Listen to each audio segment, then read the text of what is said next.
ஏய், இப்ப வாட்சி அவளோட கதையை முடிச்சீங்களா இல்லையா? மேடம், அவ கூட ஒருத்தி இருக்கால்ல, அவ ஒரு டைப்பா இருக்கா. இசையை தொட கூட விட மாட்டேங்கிறா. அவளுக்கு சேஃப்டியா இருக்கா. யார் அவ? எனக்கு முதல்ல அவளோட போட்டோவை எடுத்து அனுப்புங்க. அவளை நான் பார்த்தே ஆகணும். ரெண்டு பொண்ணுங்களை உங்களால ஒண்ணுமே செய்ய முடியல. வெக்கமா இல்ல உங்களுக்கு? முதல்ல போட்டோ எடுத்து அனுப்புங்க.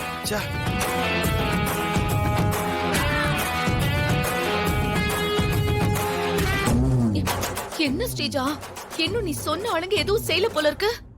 எங்கக்கா, அவ கூடவே ஏதோ ஒரு லேடி இருக்காங்களா? அவங்க இவகிட்ட நெருங்க விட மாட்டாங்கன்னு சொல்றானுங்க. அந்த பொண்ணு யாரு? அவ எதுக்கு இப்படி எல்லாம் பண்றா? அது யாருன்னு தெரிஞ்சுக்கதாக்கா நானும் போட்டோவை கேட்டிருக்கேன். அனுப்புறேன்னு சொல்லிருக்கானுங்க.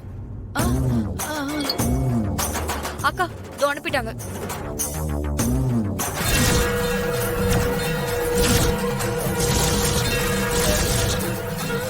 இவளா? அக்கா, இவங்க யாருன்னு உங்களுக்கு தெரியுமா? ஏய், இவ பேரு மாறி. ஊருக்கே இவள நல்லா தெரியுமே. அம்மனோட மறு உருவம் இவள சொல்லுவாங்க.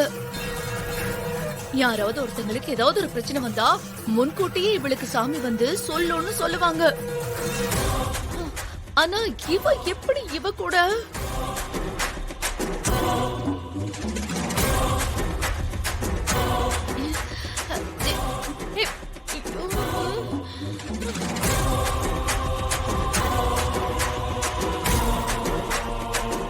நீங்க வீடியோ போட்டு ஒரு நிமிஷம் இரு. அவங்களாதான் இருக்காங்க, எடுத்து பேசு. சொல்லுங்க மேடம். இங்க பாரு, நாம தப்பு கணக்கு போட்டுட்டோம். நாம நினைக்கிற மாதிரி அவ சாதாரண ஆள் கிடையாது. அவ அங்க இருக்கிற வரைக்கும் இசைக்கிட்ட உங்களால நெருங்கவே முடியாது. முதல்ல நான் சொல்ற மாதிரியே செய்யுங்க.